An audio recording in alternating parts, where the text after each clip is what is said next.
She sees what you don't, hears what you miss, and feels what others only imagine. These female facts will blow your mind. Here's something that sounds like science fiction but is 100% real. Women's emotional tears can actually affect men on a chemical level. In a series of fascinating studies, scientists discovered that when men simply smelled a woman's tears, not knowing anything about the reason behind them, their testosterone levels dropped significantly. Even more interesting, the effect wasn't just hormonal. Men exposed to the scent of those tears also showed less activity in the parts of the brain linked to attraction. All of this happened without any visual cues, just scent alone. And no, tears don't have a strong smell to humans, that's the wild part. The chemicals at play are picked up subconsciously below the threshold of conscious perception. Researchers believe this might be part of an ancient biological response. When a woman is vulnerable or upset, it's more useful for her to be protected than pursued. Her tears signal that need, and the male brain, without realizing it, responds accordingly by dialing things down. It's not manipulation, it's evolution. Just like how music can shift your mood or how puppies can lower stress hormones. It's part of that complex female power that isn't always loud, but it's incredibly real. Who would have thought that even a single tear could quietly shape behavior? Turns out, women don't need superpowers. Their biology already writes the rules. Before a baby girl even opens her eyes for the first time, her brain is already wired for communication. Studies using advanced ultrasound and brain scans have shown that female fetuses respond more strongly to voices, especially their mothers. After birth, baby girls tend to speak earlier, develop vocabulary faster, and form more complex sentences at younger ages compared to boys. Their brains process sound with more efficiency, especially the frequencies common in human speech. That's why girls often seem to pick up on new words like sponges and ask why long before their male peers. This isn't a stereotype. It's observable neuroscience in action, and it continues through childhood, where girls usually outperform boys in reading, writing, and verbal memory. The brain structure responsible for language, the planum temporale, is typically larger and more active in females. From day one, women are equipped with a finely tuned communication system that gives them an edge in expression and connection. Let's get one thing straight. Intuition isn't magic. It's fast, unconscious processing of subtle cues, and women tend to be really good at it. Numerous studies have shown that women can identify micro-expressions, those tiny flickers of emotion on a person's face, with far greater accuracy than men. When shown images of eyes alone, women are better at telling what a person is feeling. That's not just a neat party trick, it's a powerful social skill that helps in parenting, conflict resolution, leadership, and everyday relationships. Part of the reason lies in brain structure. Women tend to have more active mirror neuron systems and stronger connections between the hemispheres of the brain, which help process emotional context. So when people talk about women's intuition, they're often describing real, measurable sensitivity to social and emotional signals that most men simply miss. It's not guessing. It's a form of intelligence that doesn't need words. Here's a brain teaser. Women's brains operate at a slightly warmer temperature than men's, according to thermal imaging studies. But what's really fascinating is that despite this, female brains use less fuel. They're simply more efficient. While performing the same cognitive tasks, women's brains show less glucose consumption in certain regions, which means they're achieving the same outcomes with fewer resources. Think of it like getting better gas mileage from your car. The difference becomes especially clear in multitasking situations or memory-related challenges. Some researchers believe this efficiency may contribute to women's resilience against neurological diseases like Parkinson's or early Alzheimer's, and it might also help explain why women, on average, tend to live longer. So while brainpower can't be seen with the naked eye, science makes one thing clear. The female brain isn't just smart, it's remarkably optimized. It's not about working harder, it's about working smarter, right down to the neurons. When it comes to navigation, men and women often use different mental strategies, and neither one is wrong. Research shows that women tend to rely more on landmarks, like a red mailbox or a bakery on the corner, instead of distances or compass directions. It's not a flaw in spatial reasoning, it's just a different approach. In experiments, women more accurately remembered routes based on visual clues, while men leaned towards straight-line orientation or cardinal points. This skill becomes especially useful in complex environments like cities or shopping malls, where subtle cues make all the difference. The brain's hippocampus plays a key role here, and imaging studies show women engage different neural pathways when navigating. What looks like intuition is actually a pattern of strong memory and environmental scanning. So the next time someone jokes about who's better at finding their way, remember, it's not about north or south. It's about noticing the blue door on the third left. If you've ever argued over whether a dress is lilac or light mauve, there's a reason women usually win. Women literally see more colors than men. And it's all in the cones. The retina contains 3 types of cone cells for detecting red, green, and blue. But due to their unique genetic makeup, some women have a 4th type of cone, a rare condition called tetrachromacy, which allows them to distinguish shades most people can't even register. Even without that 4th cone, women tend to be more sensitive to subtle variations in color. Scientists believe it's due to genes for color vision being located on the X chromosome, and women have 2 of those. This gives them a built-in backup or boost in color perception. That's why women are more likely to work in fields involving fashion, design, or visual art. Their brains are simply tuned to see the full spectrum. Quite literally, the world looks more vivid through a woman's eyes. Turn up the volume, but not too much because women might already hear it loud and clear. Scientific studies have consistently shown that women are more sensitive to high-frequency sounds than men. In fact, from birth, female ears tend to pick up softer and sharper tones more easily. This difference becomes even more noticeable in situations with background noise, where women are more likely to detect and focus on specific voices or sounds. The reason lies in the inner ear, specifically the cochlea, where sound is translated into electrical signals. Women's cochlea are often shorter and stiffer, allowing quicker response to high-pitched frequencies.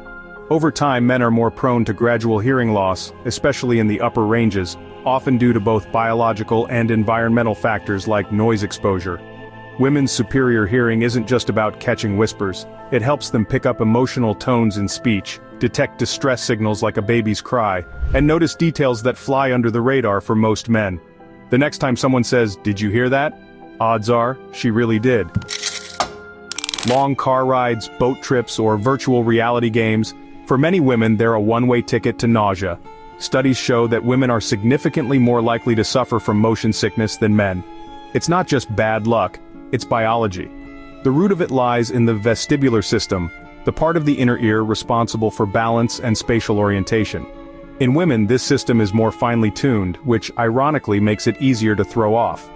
Add to that the influence of hormones like estrogen, which fluctuate during menstrual cycles, pregnancy, or hormonal treatments, and you get a recipe for motion-related dizziness, headaches, and nausea. Even certain smells and lighting conditions can intensify the effect. In simulated environments like flight simulators or VR headsets, women again report higher rates of discomfort. This sensitivity doesn't mean weakness. It's part of a system built to detect subtle shifts and protect the body. But it does mean that women might want to sit closer to the front seat, keep their eyes on the horizon, or skip that spinning roller coaster. Just this once. Start a stopwatch in your head and count 10 seconds. Chances are a woman will come closer to the mark. Research shows that women are better at estimating short bursts of time compared to men. Whether it's predicting how long a task will take or knowing when to stop boiling an egg without a timer, women tend to be more precise when it comes to intervals under a minute. This accuracy is linked to differences in how female brains process temporal information, especially in the prefrontal cortex, the area involved in planning and judgment. Interestingly, studies suggest this advantage is even stronger when the task involves emotions or social interactions, possibly because women are more in tune with rhythms in human behavior. From music timing to conversational pacing, their internal clocks are usually more calibrated. So when it comes to the countdown instinct, women aren't just guessing, they're measuring, whether they realize it or not. If a woman walks into a room and immediately says, "What's that smell?" she's probably not imagining it. Women have a more sensitive sense of smell than men, and this difference is backed by decades of research. On average, women possess more olfactory cells and denser brain activity in the regions responsible for processing scent. This ability becomes even more intense during pregnancy, when hormonal shifts boost smell sensitivity to an almost superhuman level. Evolutionary biologists believe this trait developed as a defense mechanism, helping pregnant women detect spoiled food, toxins, or environmental dangers before they become a threat. But even outside of pregnancy, women can identify and remember odors with far greater precision. Some can detect subtle variations in perfumes or even recognize people by their personal scent. In social settings, this means women are often more aware of environmental details that others completely miss. It's a hidden but powerful sensory edge, and it starts with the nose. Take a look at the visual comparison. Slimmer hips on one side, fuller curves on the other. What you're seeing isn't just about age or aesthetics, it's biology at work. Women's bodies are wired to store fat in specific areas like the hips, thighs, and buttocks, a pattern known as gynoid fat distribution. This isn't random. That stored energy plays a critical role in pregnancy, childbirth, and breastfeeding. It fuels the body when food might be scarce and supports the development of the baby's brain during gestation. Estrogen is the hormone behind this strategic storage plan, directing fat away from the waist and toward areas that are metabolically beneficial for reproduction. In fact, studies show that this fat is rich in long-chain polyunsaturated fatty acids, which are vital for infant brain development. And unlike abdominal fat in men, this type doesn't pose the same cardiovascular risks. So while culture might obsess over shapes, nature had survival in mind. That curve? It's evolution's blueprint for nurturing life. When women sleep, their dreams tend to follow a different pattern, one that's more emotional, more social, and more vivid. Studies show that women are more likely to dream about people they know, experience intense emotions during their dreams, and have longer, more detailed dream sequences. While men's dreams often focus on action or physical activity, women's dreams lean toward dialogue, relationships, and emotionally charged scenes. This isn't just anecdotal, it's been confirmed by decades of dream research. Psychologists have found that women's dreams frequently include familiar faces, real-life settings, and recurring themes tied to personal experiences. They're also more likely to report dreaming in color and remembering the emotional tone after waking up. Interestingly, women also report nightmares more frequently, especially during certain hormonal phases like menstruation or pregnancy. These dreams may reflect real-world stress or internal conflict, making them more memorable and intense. So the next time someone brushes off a dream as meaningless, remember, there's a whole emotional world happening during sleep, and for women, it's often deeply connected to the waking one. Contrary to the outdated idea that women are more sensitive to pain, research shows many women actually tolerate pain longer than men. The catch? They express it differently. While men might grit their teeth and say nothing, women are more likely to talk about discomfort or seek solutions. That doesn't mean they feel pain more, it means they process and communicate it in a more complex way. Studies suggest that hormonal differences, especially the presence of estrogen, may play a role in how pain is managed in the female body. Estrogen can activate the body's natural pain-fighting mechanisms, making some women more resilient to long-lasting or chronic pain. Women are also more likely to experience multiple types of pain simultaneously, yet still function through it. Think migraines, menstrual cramps, or autoimmune conditions.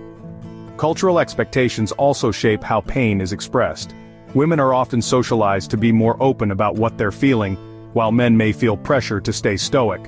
But biologically, many women have bodies that are built to endure, not just survive, intense pain. The difference isn't weakness or strength, it's expression, wiring, and a deeper mind-body connection. For some women, watching someone get lightly tapped on the shoulder can make them feel the tap themselves. This isn't imagination. It's a rare neurological trait called mirror touch synesthesia, and women are far more likely to experience it than men. People with this condition automatically feel physical sensations on their own bodies when they observe someone else being touched, hurt, or even just moving in a certain way. Brain scans reveal that their mirror neuron systems, the networks involved in empathy and imitation, are unusually active. While mirror neurons help most people understand others' emotions, in these women, the connection is so intense that it crosses into the physical. Watching a scraped knee might trigger a jolt of real discomfort in their own leg. This trait also seems linked to higher emotional intelligence and empathy. Some researchers think it may have evolved as a caregiving advantage. In a way, their brains blur the line between self and others, making their empathy not just emotional but tactile. A woman's body doesn't stick to one steady temperature throughout the day. It constantly shifts, and those changes influence far more than most people realize. Due to hormonal cycles, female body temperature fluctuates more frequently and dramatically than in men. During ovulation, for instance, body temperature can rise by nearly 1 full degree Fahrenheit, and stay elevated until the next cycle. These changes affect everything from sleep quality to energy levels, and even how the body burns calories. That's why some women feel warmer or more restless at night during certain times of the month. Their bodies are literally running hotter. Even metabolism speeds up during the high temperature phase, helping burn more calories at rest. Some fitness apps and sleep trackers are now designed to follow these patterns and adjust recommendations accordingly.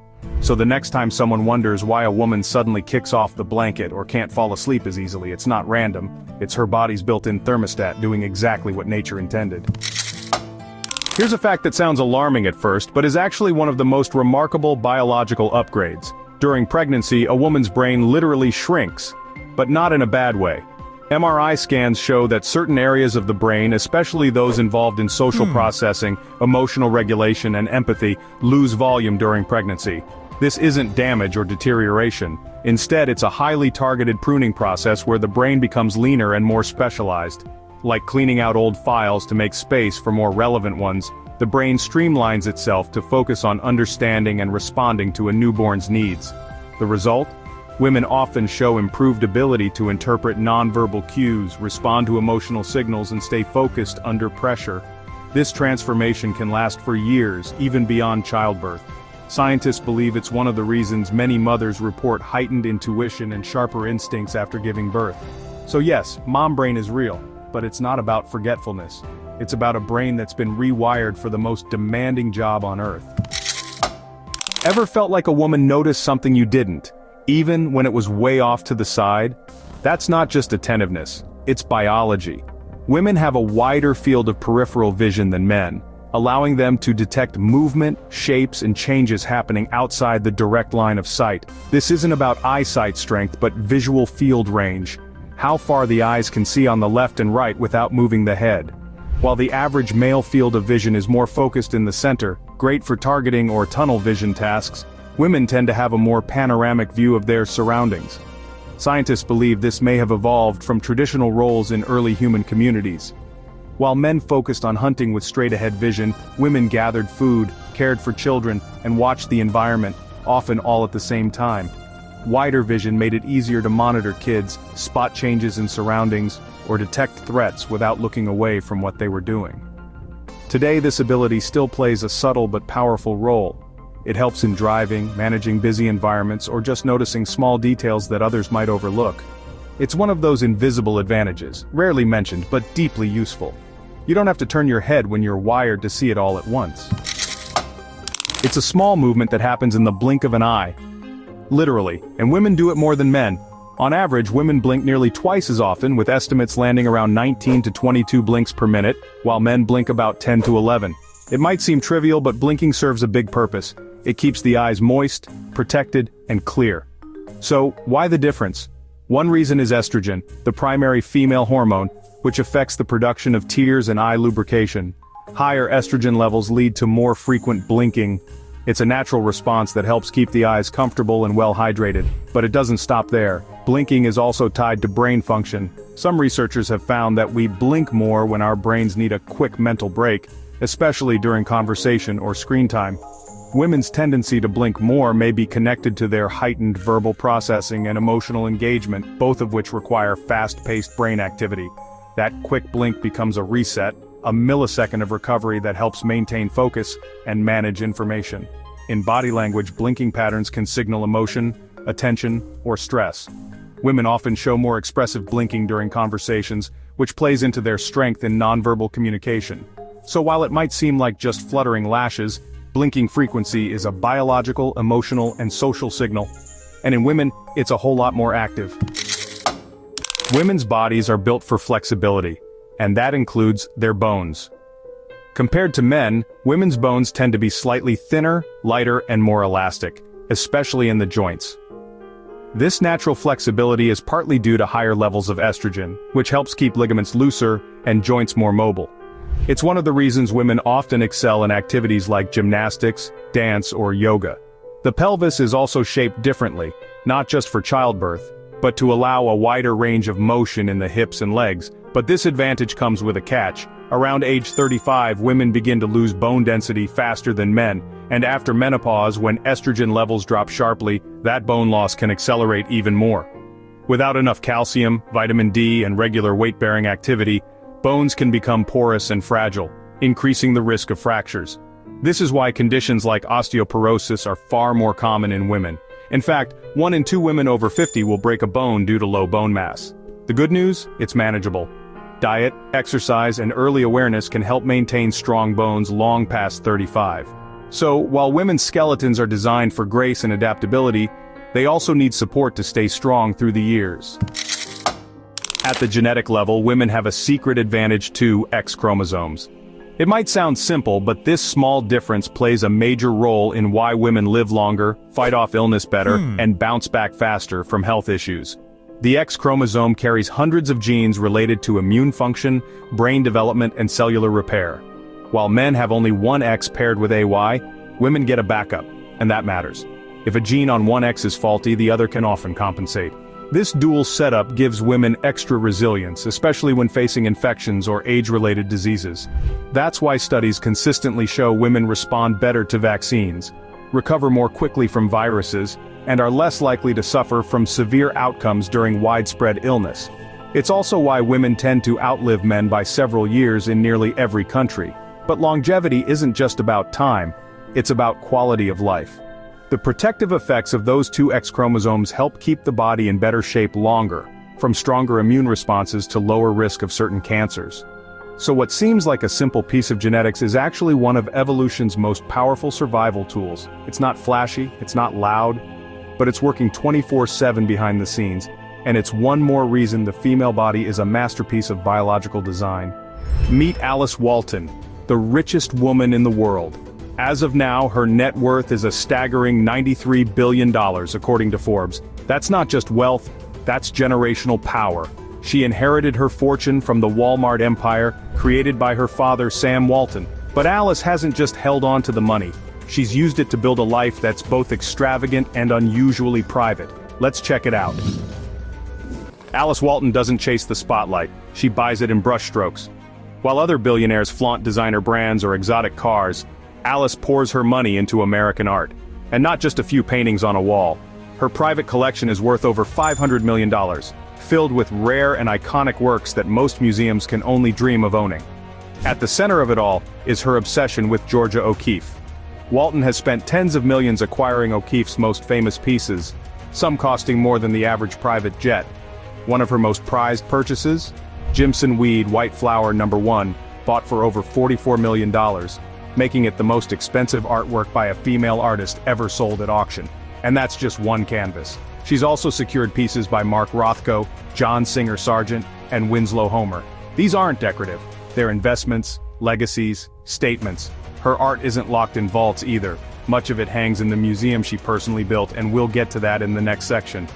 But even beyond crystal bridges, she's bought art directly from galleries and auctions with prices soaring into the tens of millions.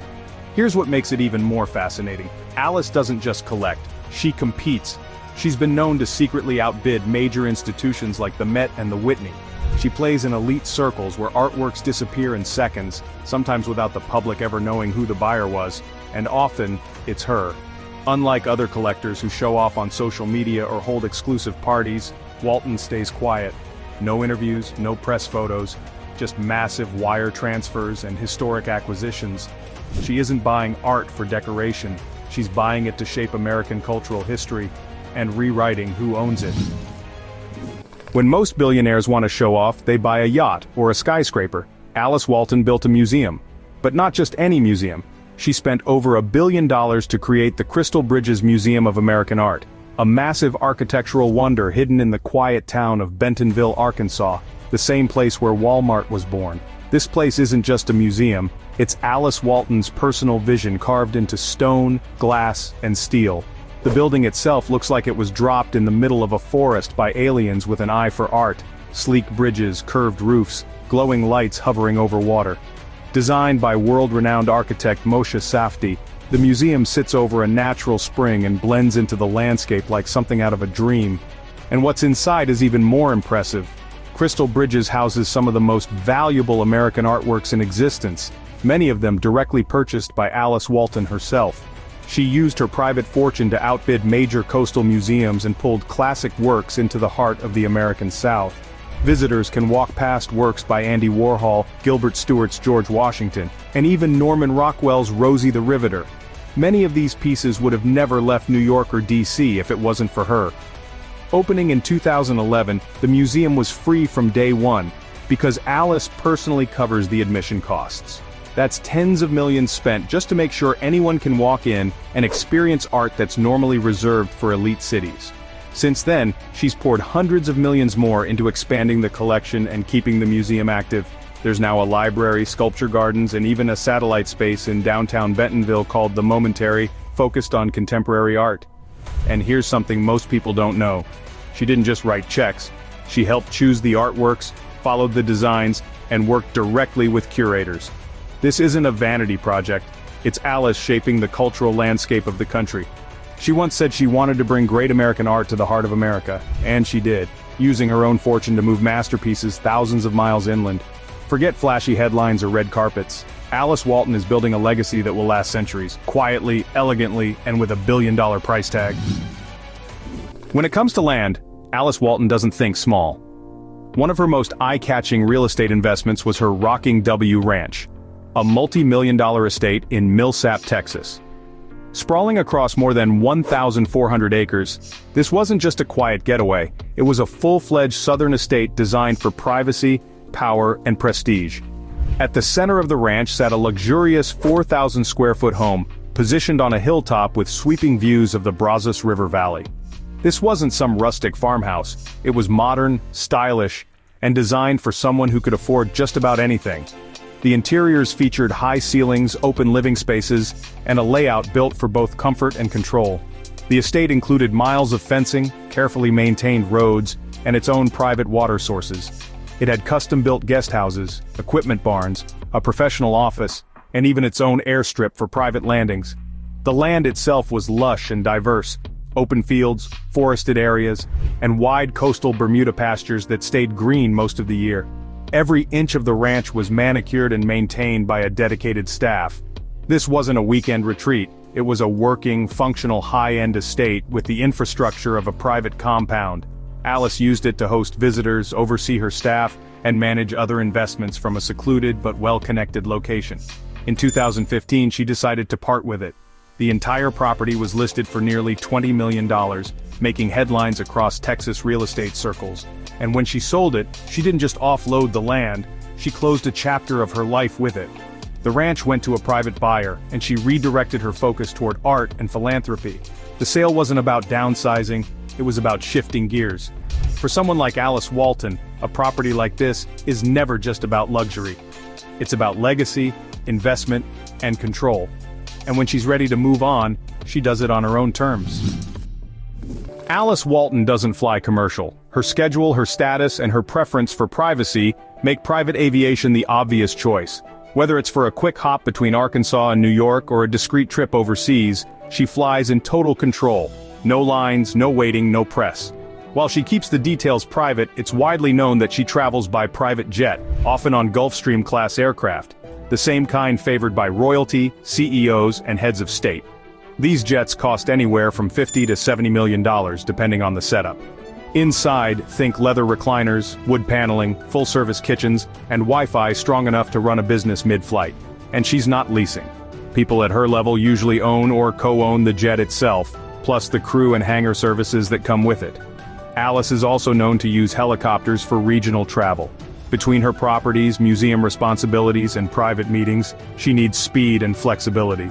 A chopper gets her where she needs to be without the fuss, landing directly on private helipads or nearby clearings. And while most people don't associate billionaires with infrastructure, Alice actually played a massive role in developing Northwest Arkansas's airport. She helped fund it, shaped it, and even has her name on the terminal. Why? Because if you're going to build a world-class museum and attract global visitors, you need a way to get them there, fast and first class. Her use of private aircraft isn't just luxury, it's a tool. A jet allows her to keep a low profile while moving billions behind the scenes. It's her boardroom, her getaway, and her shield from the spotlight. The sky, for Alice Walton, is just another space she's already mastered. Alice Walton's love for horses isn't casual. It's lifelong, personal, and deeply rooted in her identity. While many billionaires collect watches or cars, Alice bred, trained, and rode some of the finest cutting horses in the country. Her passion for these animals goes back to childhood, and as her wealth grew, so did the scale of her equestrian world. She invested millions into breeding programs, veterinary care, training staff, and top-tier bloodlines. Her horses weren't just for show. They were born to compete. She hired the best trainers, built professional-grade riding arenas, and flew horses across the country for competitions. Each animal was hand-picked or bred to meet elite standards, some worth hundreds of thousands of dollars on their own. At her peak, her operation was one of the most respected in the cutting horse community. She was known for producing champions and pushing the breeding world forward with science and precision. Alice didn't just watch from the sidelines, she rode competitively, and she won. Her name was a serious one in the sport.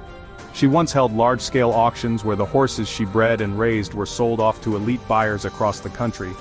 At one auction alone, she made over $3 million, not from a business move, but from wrapping up a chapter of her life. For Alice, horses were more than a hobby. They were part of her daily routine, her therapy, her joy. She would ride to clear her mind, think through deals, or simply disconnect from the constant weight of wealth and influence. Even after stepping back from large-scale operations, she still supports equestrian events and maintains a connection to the horse world. This obsession wasn't about showing off, it was quiet, focused, and deeply personal. Her investments in horses weren't about profit. They were about excellence, passion, and the kind of control that only comes when you build something from the ground up. For Alice Walton, the stables were just as important as the boardroom. Alice Walton isn't loud about her giving, but the numbers speak for themselves. Through the Walton Family Foundation, she has helped direct billions of dollars toward education, healthcare, and community development.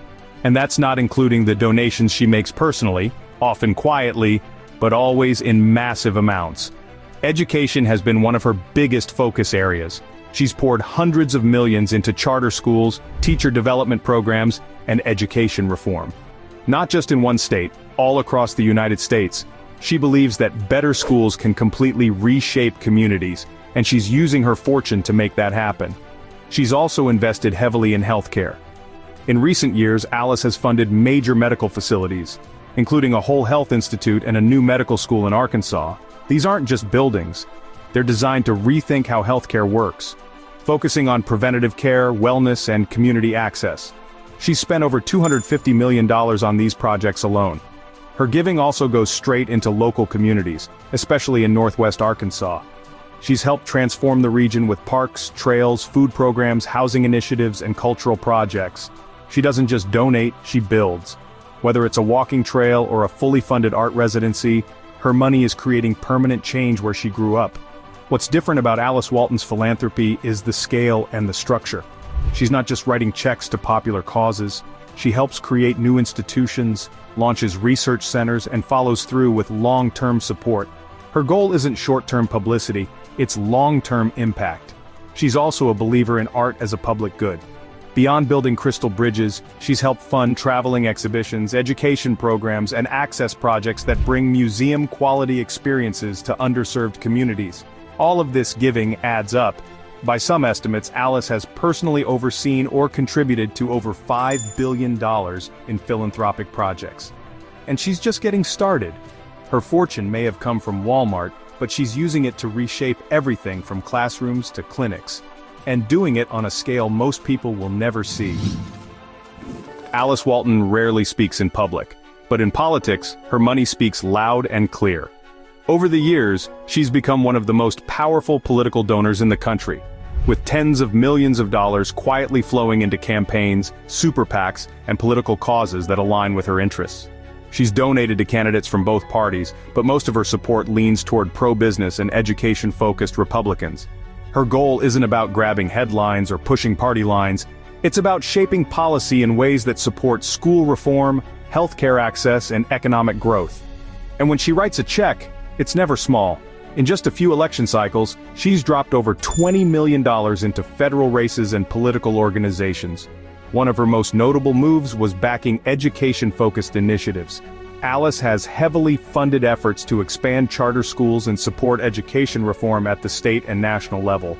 Her donations helped elect lawmakers who back school choice and policies that shift more control to local communities. Critics argue her influence goes too far, but supporters say she's pushing for bold changes in a system that desperately needs it.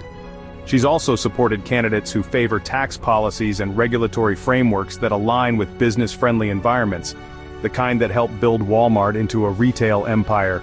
Her contributions don't just go to individuals, she also funds organizations and think tanks working behind the scenes to craft legislation. Unlike many billionaires who make their politics a personal brand, Alice keeps her name out of the spotlight. No press conferences, no social media rants. She works through donations, foundations, and direct action, always with a long-term strategy in mind. Her political giving is precise, quiet, and extremely effective. And it works. Politicians who've received Walton support often go on to pass bills that echo her priorities: school choice, lower regulation, and private healthcare innovation. She may not take the stage, but in political circles, her influence is undeniable. For Alice Walton, money isn't just about power, it's about placement, and in Washington, placement is everything. In the high-stakes world of fine art, Alice Walton is a force. But you won't see her at the front row of auctions or posing with champagne in hand. She operates in the shadows, often sending anonymous bidders to art sales where prices climb into the tens of millions. When a rare piece of American art hits the market, chances are she's already circling it. Alice has a reputation for outbidding top museums, even the Met, the Whitney, and the Art Institute of Chicago. She doesn't hesitate when a must-have work appears. One of her most famous moves, quietly acquiring Kindred Spirits by Asher B. Durand for over $35 million. The sale stunned the New York art scene, not just because of the price, but because the beloved painting left the city and ended up in Arkansas. Her strategy is simple: find the piece, make the best offer, and close fast. That's how she's built one of the most valuable collections of American art on the planet. These aren't casual purchases, each one is part of a larger mission to tell the story of the United States through its visual history, and to house that story where everyday Americans can see it. Many of these deals never make headlines. That's because Alice often works through agents and dealers, acquiring works in private sales long before they hit the public eye. These quiet negotiations can involve millions in wire transfers, confidential agreements, and high-level art world politics. She also buys art not just for crystal bridges, but to preserve American pieces that might otherwise be sold to international collectors. She's become a protector of American visual heritage, and she's willing to spend massive sums to keep it intact. What makes her approach unique is that she combines museum-level vision with private collector freedom. She doesn't have to go through committees or seek board approval. She sees what she wants, and she gets it. In an art world fueled by ego, Alice Walton stays quiet, but her influence is enormous. With just a few bids and some well-placed zeros, she can change where history lives. Alice Walton's life is built on one of the most powerful financial engines in modern history, Walmart. As the daughter of Walmart founder Sam Walton, she owns a massive stake in the company. And that stake generates hundreds of millions in dividends every single year. Walmart isn't just a business, it's a global retail empire with more than 10,000 stores and over 2 million employees worldwide. And Alice, she owns a piece big enough to make her one of the richest people alive. Every time Walmart pays out to shareholders, Alice gets a cut, and not a small one. Her annual earnings from dividends alone are estimated at over $300 million, without selling a single share. That money fuels everything else in her life: the jets, the museum, the philanthropy, and the privacy. She doesn't need to hustle for cash or chase business deals. The cash flows in steadily and automatically from the same shelves that sell socks and cereal to millions of shoppers every day. But it's not just about the money. Alice holds real influence inside the company. The Walton family controls about half of Walmart's stock, giving them enormous power over board decisions, company direction, and long-term planning. Even though Alice isn't involved in daily operations, her presence matters. Her voice counts. And with that much equity, she can move markets without saying a word. The family's fortune is also protected by trusts, foundations, and investment arms that grow the wealth behind the scenes.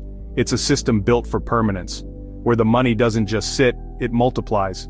For Alice, this structure allows her to live in a completely different world from most billionaires. She doesn't have to sell businesses, build startups, or go public. Her wealth comes from ownership. Quiet, stable, and colossal. It's why she can focus on art, healthcare, and education instead of boardrooms.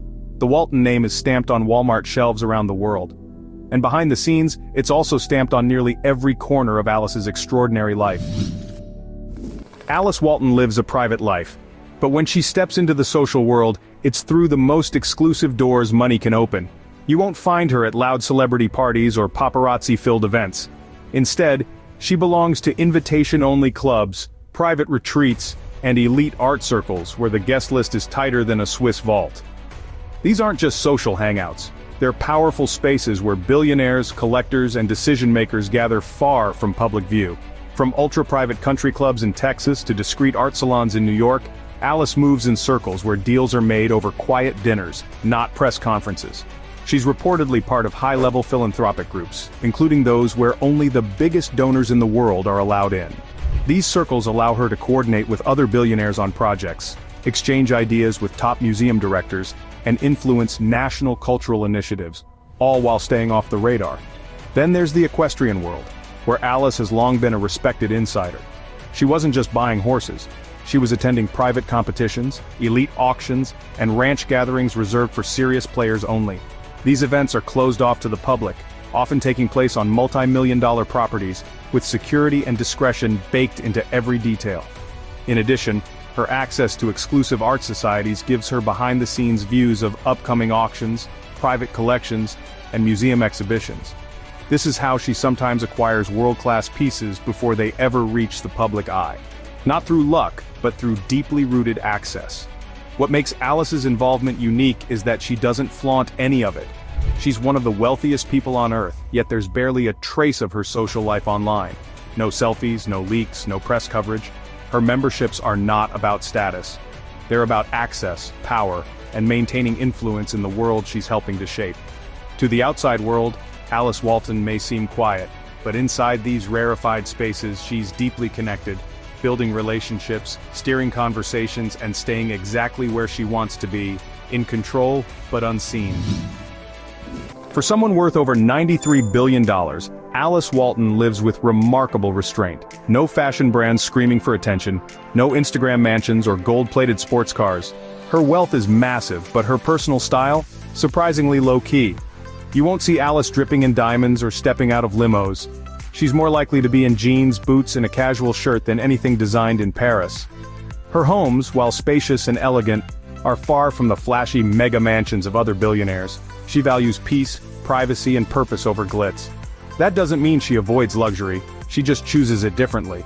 Instead of spending on flashy items, she puts her money into things that last: art, land, education, and community.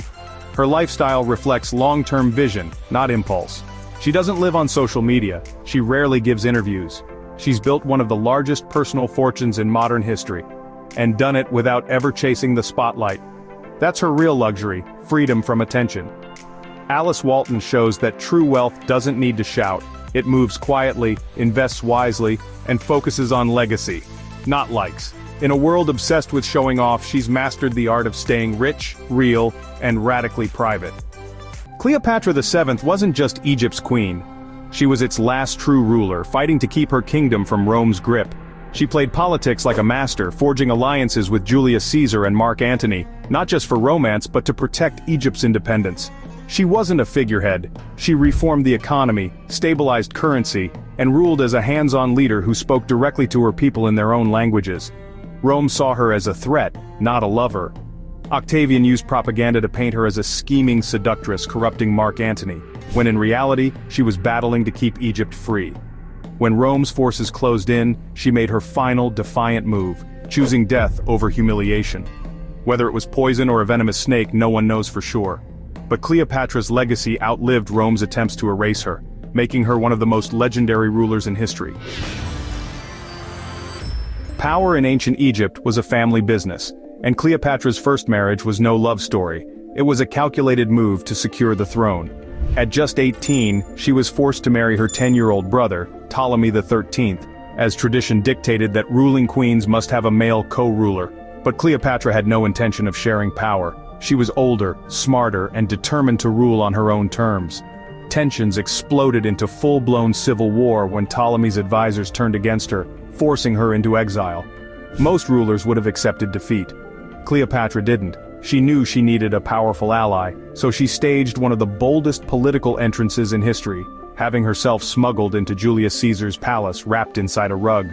When the fabric unfurled, there she was, dressed to impress, confident and ready to negotiate. The move was so unexpected, Caesar was instantly intrigued.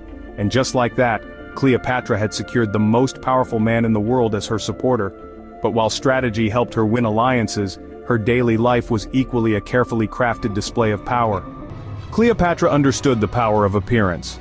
Every morning before meeting diplomats or addressing her people, she underwent a ritual fit for a goddess. This wasn't just about looking good, it was about projecting divinity. Her attendants bathed her in perfumed water, then covered her in oils made from rare flowers, ensuring her skin was soft and fragrant. Her robes were made of the finest imported silks, often woven with golden threads, making her shimmer in the sunlight. Jewelry wasn't just decoration, it was armor.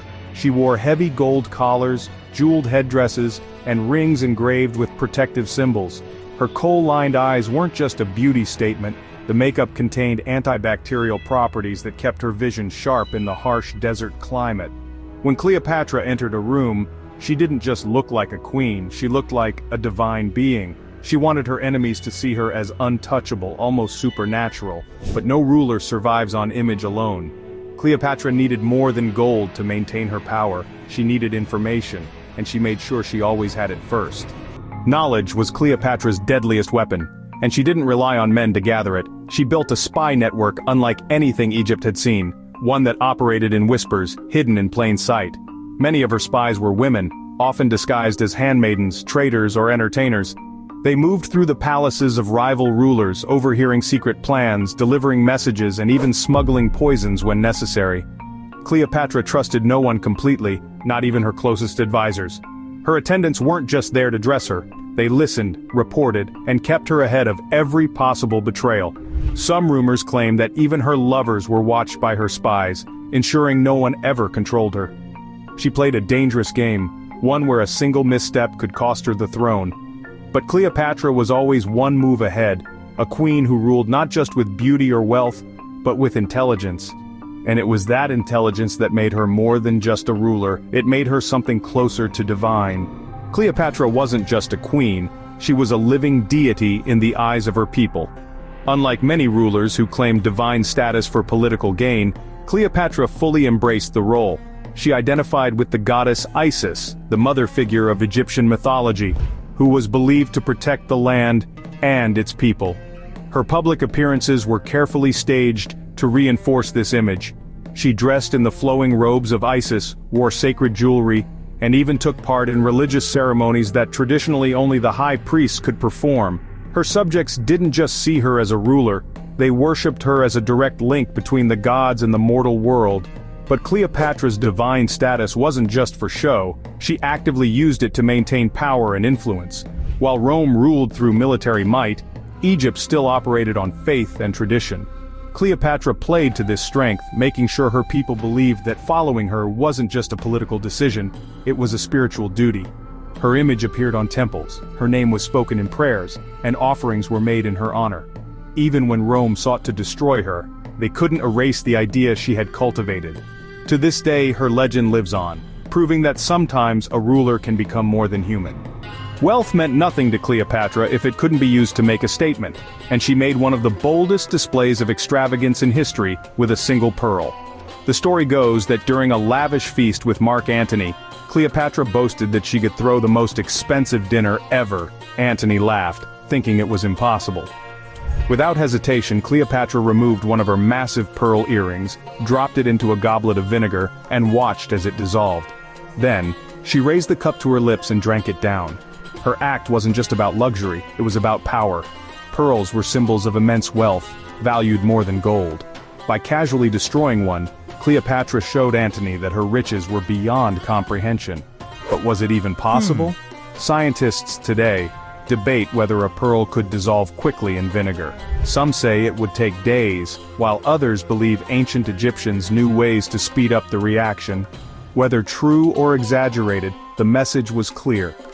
Cleopatra didn't just possess wealth, she controlled it. And this was just a glimpse into the kind of feasts that made her the most talked about ruler of her time. Cleopatra's banquets weren't just about eating, they were performances meant to showcase her wealth, power, and access to things no one else had. Her feasts were filled with foods so rare and expensive that even Rome's elite were stunned.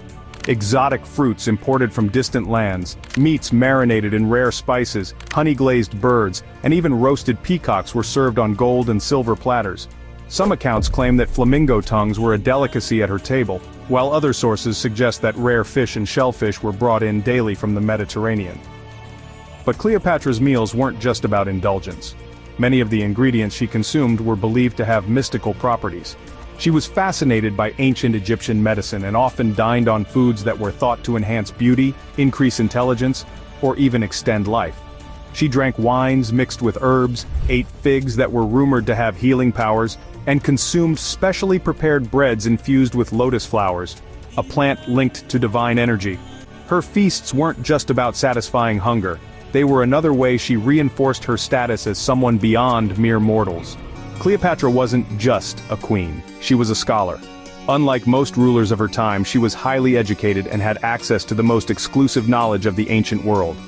After part of the Great Library of Alexandria was destroyed, Cleopatra made it her mission to rebuild a second collection of rare scrolls and texts. Some of these were so valuable and secretive that only a handful of people were allowed to read them. These scrolls contained advanced knowledge of medicine, astrology, mathematics, and alchemy, subjects that were considered nearly magical at the time. It's even believed that Cleopatra collected writings on poisons and their antidotes, allowing her to understand how to both heal and harm. Some historians think she had access to lost texts from other civilizations, including Greece, Persia, and even India, giving her a level of knowledge far beyond other rulers of her era. Whether she studied these scrolls for personal curiosity or to gain an advantage over her enemies, one thing is clear. Cleopatra wasn't just ruling with power, she ruled with intellect. She understood that knowledge was the greatest weapon of all, and she made sure she had more of it than anyone else. Cleopatra didn't just wear perfume, she turned it into a symbol of power, seduction, and status. Scent was everything in ancient Egypt, and the rarest perfumes were so valuable they were considered a form of currency. Cleopatra was known for wearing fragrances made from myrrh, frankincense, cinnamon, and blue lotus, blended with oils so rich they lasted for days. The perfume she used wasn't just a luxury, it was an extension of her identity. Some say she had a unique scent so intoxicating that people recognized her presence before she even entered a room. She also used perfume as a weapon of influence. When she sailed to meet Mark Antony, her ship's sails were soaked in perfume, filling the air with an exotic fragrance that reached Antony's fleet before she was even in sight. The effect was immediate, he was already under her spell before laying eyes on her. Her personal chambers were infused with rare fragrances, creating an atmosphere that felt otherworldly. To the Egyptians, scent wasn't just about pleasure, it was spiritual. Perfume was used in temples and sacred rituals, further reinforcing Cleopatra's image as a living goddess. The formulas she favored were considered so valuable that thousands of years later, archaeologists are still trying to recreate them. But Cleopatra's mastery of luxury didn't stop with fragrance, she also had access to riches far beyond gold. Cleopatra wasn't just a queen, she was a warrior. Unlike other rulers who stayed behind while their armies fought, Cleopatra personally led her navy into battle. Her most famous fight was the Battle of Actium, the legendary clash between her forces and those of Rome's Octavian. She and Mark Antony commanded a fleet of more than 500 warships, each one built for speed and power. Cleopatra's flagship was rumored to be lavishly decorated yet designed for battle, carrying soldiers and supplies as they faced off against Rome's forces. The battle was brutal. Cleopatra and Antony were up against Octavian's fleet, led by the brilliant strategist Agrippa. For a moment, victory seemed possible. Cleopatra had brought warships that were larger, stronger, and more heavily armed than Rome's. But the battle took a devastating turn. Octavian's forces outmaneuvered them, cutting off supply lines and forcing Cleopatra's fleet into a desperate retreat. Realizing defeat was near, she made a daring escape, breaking through enemy lines and fleeing to Egypt. Antony followed, but their defeat at Actium marked the beginning of the end. Rome was closing in, and Cleopatra was running out of time. Cleopatra's wealth wasn't just inherited, it was actively controlled, and she had direct access to one of the greatest sources of power in the ancient world: gold.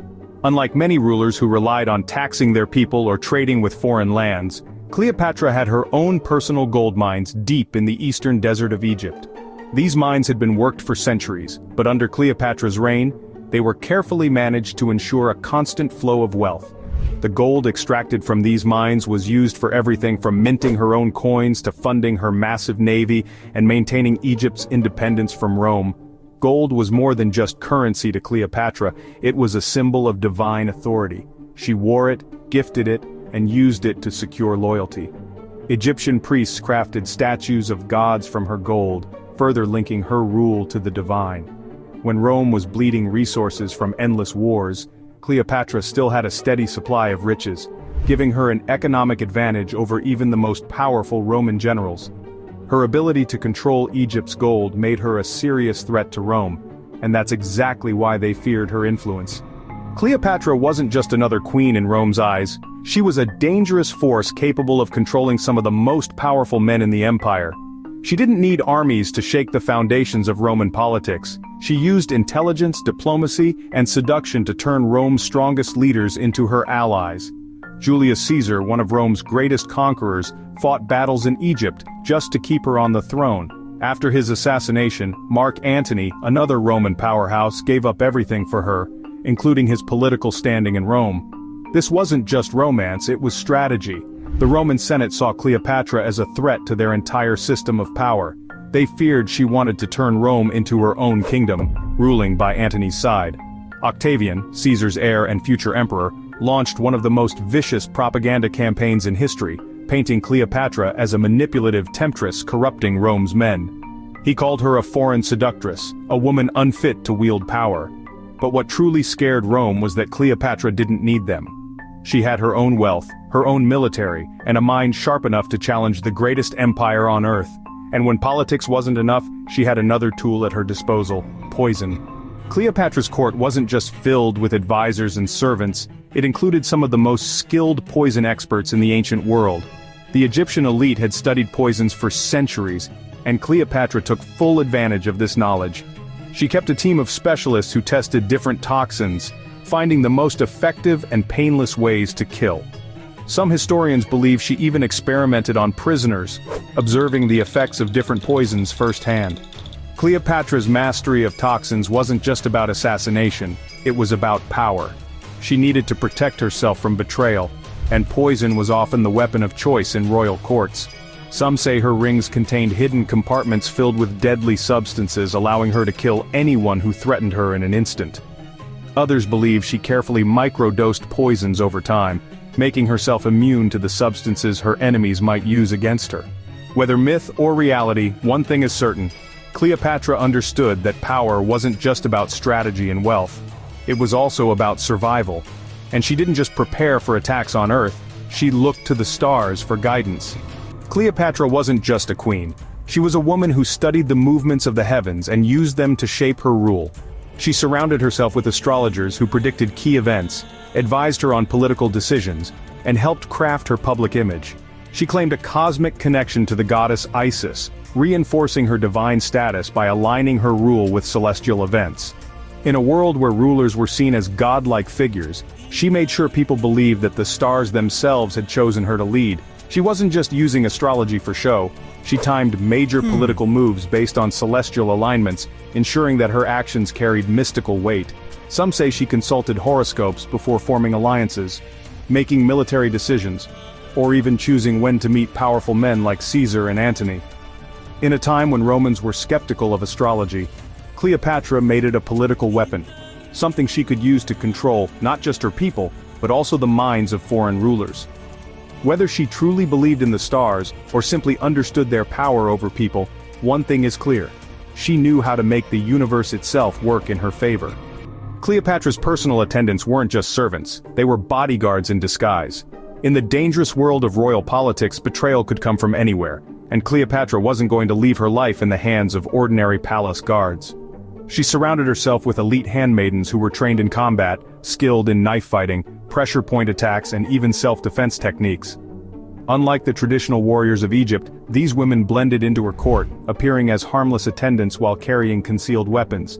These handmaidens served a dual purpose. They protected Cleopatra from assassination attempts and acted as spies, gathering intelligence within her palace walls. Some historians believe they were trained to move undetected, slipping through corridors and eavesdropping on enemies. Their presence made it nearly impossible to catch Cleopatra off guard. This wasn't just paranoia. She lived in an era where rulers were poisoned, backstabbed, or overthrown at any moment. Having a hidden force of highly trained women at her side wasn't just smart, it was necessary. But even with an army of protectors, Cleopatra couldn't control everything. One of history's greatest mysteries still remains: where did she take her final rest? For centuries, explorers, archaeologists, and treasure hunters have searched for Cleopatra's final resting place, but no one has ever found it. Unlike other Egyptian rulers who were entombed in grand pyramids or temple complexes, Cleopatra's burial site remains one of history's greatest mysteries. Some accounts suggest she was buried alongside Mark Antony in a magnificent tomb filled with gold, jewels, and treasures beyond imagination. Others believe her tomb was hidden to protect her legacy from Roman destruction. One of the strongest theories points to Taposiris Magna, a temple near Alexandria, where recent excavations have uncovered tunnels and artifacts from Cleopatra's time. Some believe her tomb was constructed near the lost palace of Alexandria, which sank beneath the Mediterranean Sea after a series of earthquakes. If her tomb is ever found, it could be one of the most important discoveries in history, revealing treasures, inscriptions, and possibly even Cleopatra's own mummified remains. But even if her physical tomb is lost, her influence has never disappeared.